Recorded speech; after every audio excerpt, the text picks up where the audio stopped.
Welcome back everyone, Zeke here for another exciting episode in this Let's Play series of Resident Evil 4 Remastered. You join us as we continue this Let's Play in Episode 4, Chapter 1-3, and of course, continuing our quest to save the President's daughter. In our last episode, we did finish the game just as we were coming up to the lake, and of course, just before a major boss fight with Lago, the sort of enemy in this lake, as we saw in the previous episode, the cinematic of it killing or eating the cop. Of course, if you enjoy this video and find it helpful, then please don't hesitate to leave a like, comment, share and subscribe. And hopefully what we should cover in this episode is the story up until us getting the President's daughter for the first possible time. Of course, that is a quick glimpse of Lago now, and of course I think we're going to need a bigger boat. Of course, unfortunately our hook is now caught on it, and it's going to take us for a nice little ride around this peaceful lake. So what you want to go ahead and do is not miss on your first shot against Lago. What you want to do is actually chuck spears at it and damage it as much as you possibly can on normal difficulty. It takes about 20 or so spears, 22 spears, and of course you want to avoid all the logs as well, because if you do hit that, your boat will clear out the water just as I have done there, and you will have to swim back to the boat. Of course, if your health does get in the red at any stage during this, you do want to take healing items, because that is one of the things that does affect your swimming speed. So if you are on red health, I thoroughly would recommend taking some health, because you do swim a little bit faster. Any chance to throw spears at Lago we're going to absolutely love, so even on stuff like that, start chucking spears, and when it comes to this particular part, when he goes underneath the water, keep sort of using your analog stick to one side. That will get you to steer the boat, which means 9 times out of 10 you're going to avoid him when he comes out of the water. Of course, at certain parts in the fight this will happen, you'll lose completely out of sight of him, and of course you are just going to have to scan around. It does give a very nice indicator of where he's coming from on the screen, so just find him and start chucking spears as much as you can. Typically it takes about 2 or maybe 3 during that time to actually get him to continue his pattern around the lake. If he does manage to hit you again, start swimming really fast and try and get to that boat as quickly as possible. So as you can see, Lago currently looking a little bit like a porcupine, but we're not really going to care too much about that. And of course, as he pulls you towards these logs, you can dodge them as well. Make sure that you don't do stuff like that and actually dodge into Lago.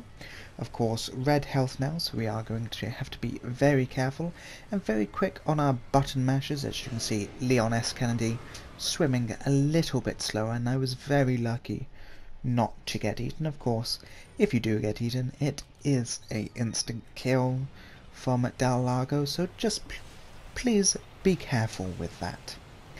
Take any opportunity to chuck spears at him. As I said, these aren't very damaging, 1 or 2 of them, but with enough he should go down and allow us to progress through the story.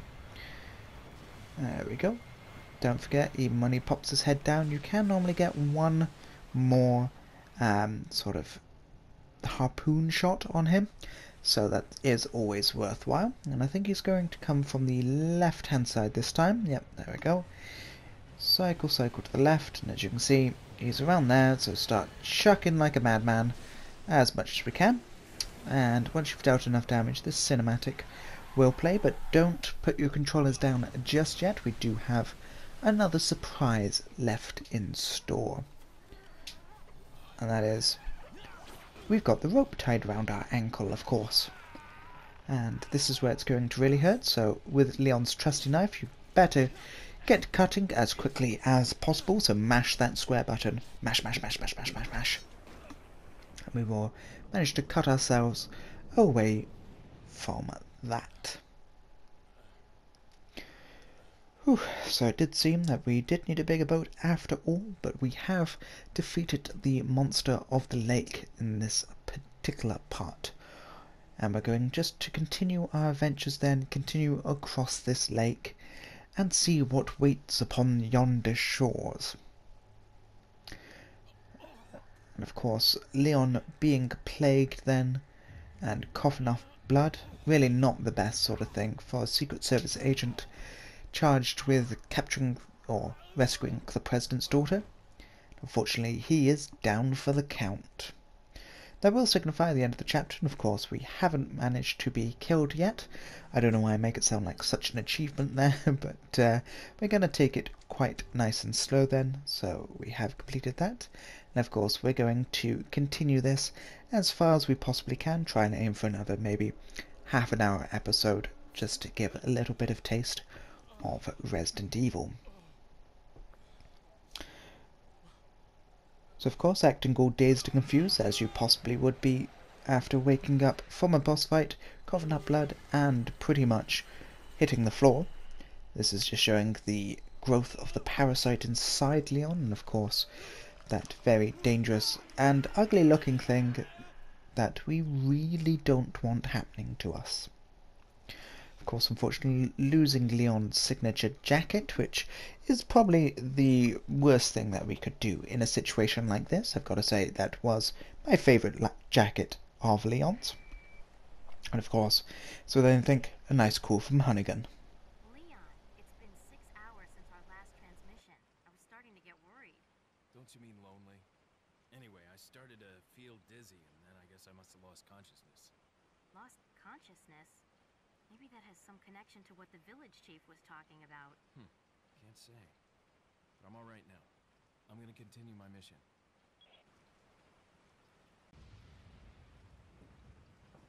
So after that quick mission brief from Hunnigan, the first thing that I would recommend you doing is have a little bit of a look around this hut. You're going to find important information in regards to the logs, and of course, as with every single Resident Evil, some ammo and probably some nice items. Don't forget to break open all the boxes in this room. We're never going to say no to a little bit more money. Of course, if you do go back down to the water, you can shoot the fish and get them for health. Of course, keep an eye out for trees as well. There's often collectibles hiding in them. As you can see, we're just going over to our map item and just make sure that there is no key treasures around here. Of course, we do have one across the lake then, which we are going to go back and do. So we're going to hop on the boat and head straight to those blue lights on the other shore. This will take us to the merchant then, which supposedly has hideouts everywhere. I'm beginning to think he might be a teleporting ninja, because he seems to be ahead of you in every stage of the game and wherever you are. And of course, this does seem like one of his major bases. But before talking to him, we're going to have a little bit of a look around, and of course pick up everything that's on the floor and in these boxes. And there is actually a way to get on top of his hut, and of course we are going to go ahead and show that to you now. So we're going to push this box out the way, get these boxes, and of course using your knife, you want to save bullets as much as we possibly can do at this stage, and push this box out the way. And of course, when we did pull up the map earlier, it did say there was a treasure. Of course, that is coming up just in a second. Got a few more boxes to get away. Green gems are always good. Make sure that you are saving those though. Don't be tempted to get rid of them. Of course, we're dropping down just behind the merchant. So we're going to go ahead and talk to him really quickly. So of course, with it in the previous episode, we did manage to shoot enough of the medallions that we possibly could. And of course, he is going to reward us then with the Punisher, should we so wish it. A slightly more powerful pistol there. But the one thing that we're going to do first of all is quickly sell some of our items. And of course, we're not going to sell the elegant mask just yet, because these will be combined with the eyes. And of course, once you get all three of the gems that are needed and put it inside the mask, it does inflate the price. So that is much better than having it just as or on its own, shall we say. So that taken care of, we're going to zoom straight back out and continue down the left hand side, straight from leaving, and continue on down our path. Of course, if you do want to stop at any time in this boat, you can. Well, it's not you possibly can, you actually can. But there is nothing that's really worth it on the lake. Of course, we have investigated the house, so we're going to keep an eye on the lake, and I thought I saw something then, but I didn't, unfortunately. Of course, keep an eye on the trees and keep an eye on the ground, just in case there's traps. We're going to continue on now, and this is where we come across a new particular evolution of Las Plagas, or the parasite. And I'm not too sure what they call them, but I call this one Googly-Eyed Monster with Scissor Attack, and you'll see why in a second. My main sort of tip for these is either a flash grenade, which is very helpful, or shoot it in the face and then when it's reeling, go in for a kick.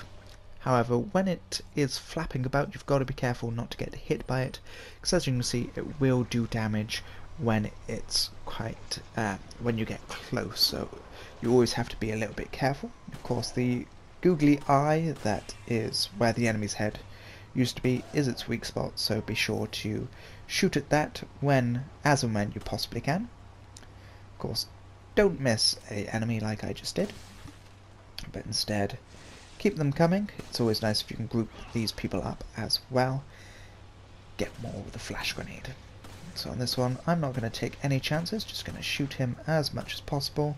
Of course, they do still stagger, and you can keep them at distance using all of our guns. Okie dokie, so we're just carrying on there. Again, keep looking up, keep an eye on those trees, and cross this sort of reservoir dam. There we go, nothing up there. Jump again, jump.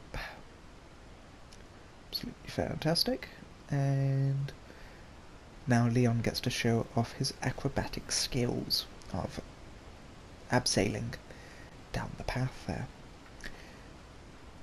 And in this particular area there will be quite a few enemies, so it's always worth keeping an eye on. Of course, as with every good Resident Evil game, you will have someone trying to aim a shot at you up high, and I was very lucky to take him out then with 2 shots, to be honest. I heard him, but I didn't think I'd actually done enough damage to him to actually hit. Your main thing that you want to do is go ahead and shoot these boxes. It doesn't matter if you hit the chains or if you hit the boxes themselves, you will go ahead and bring them down, and that is what's needed to progress further. As you can see, I'm missing this box, but it is handy just right there for us to cross over. There is a treasure to get in this particular area, and as you can see they're glinting just at our 12 o'clock there. You can either grab that now, or as we progress under the sort of the waterfall. It's complete and utterly your choice. I'm a little bit hurt, so I'm going to go ahead and use that green herb.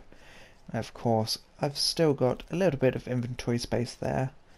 I'm not really saving much, to be honest, but with a quick, careful inventory slot change, I've managed to get a little bit of sort of space back.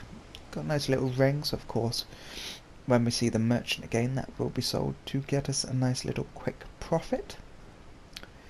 But our main aim here is just to jump straight back across and get to this ladder. Don't forget to check behind it for another one of those barrels. Sometimes it has money in it, sometimes ammo, but it's always worth just slashing out with your knife. You never know what's going to happen.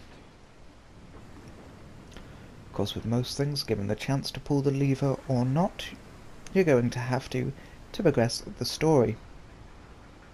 So it's going to turn the crank that turns the wheel that drops the reservoir, and it's sounding a little bit like a game of mousetrap at the minute. But with that all said and done, it's also going to stop that waterfall and allow us that lovely cave entrance that you see. Now there is another little collectible just over there that we can see glinting that I completely forgot about, so we may have to go get that. And it's at this stage now that I would really recommend you going down the path just a tiny bit to trigger these enemies. And if you want a nice easy way of dealing with them, either equip your rifle at this particular pathway, you can snipe a couple before they get too close, or what I would say is jump across Try not to get burnt and staked and all of that. But if you jump across on the boxes, then turn around. As soon as they go to jump, if you shoot them, they'll fall into the water there, and pretty much save you a lot of hassle as you try and get across. As you can see there, about 3 shots of my rifle, and I did manage to take out all those particular enemies without getting that majorly hurt. Of course, I did get hurt as they came down, but nothing that really put me in a state of peril. Of course, so far we are still good on our no death run. Of course, this is one of the treasures that I should have really got as we came down. It's only a spin-off, but of course every little helps in the Resident Evil franchise, and all the money becomes worthwhile in the end, especially when we're unlocking and upgrading some of those higher damaged weapons in the later series of the game. So as we come across this, I was only looking up there because I got this cave confused with one a little bit later in the game, and this is where we're going to get the round insignia. Of course, much like an Indiana Jones sort of film, it is going to open up another pathway. I've obtained an object that resembles a cult group's insignia. Wonderful, Leon. Head back to the church. Ashley's safety is our immediate priority.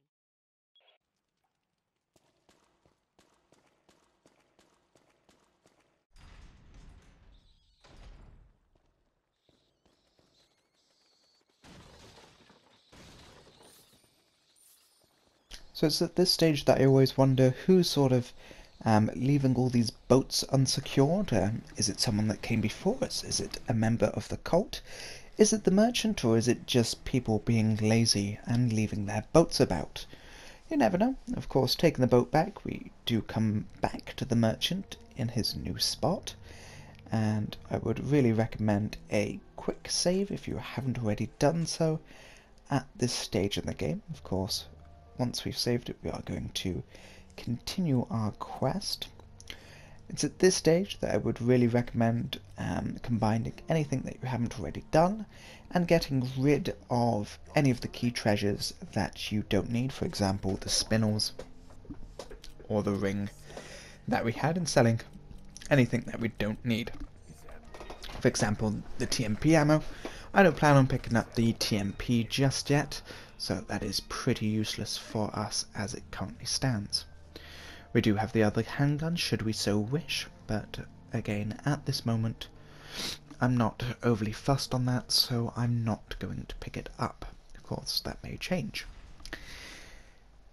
And just because I like boss fights, there is going to be, spoiler, another one coming up ahead, so I would really recommend, as I said, using this minute before you go underneath this gate to fully upgrade everything, because once you are in this part, you are going to face off against El Gigante.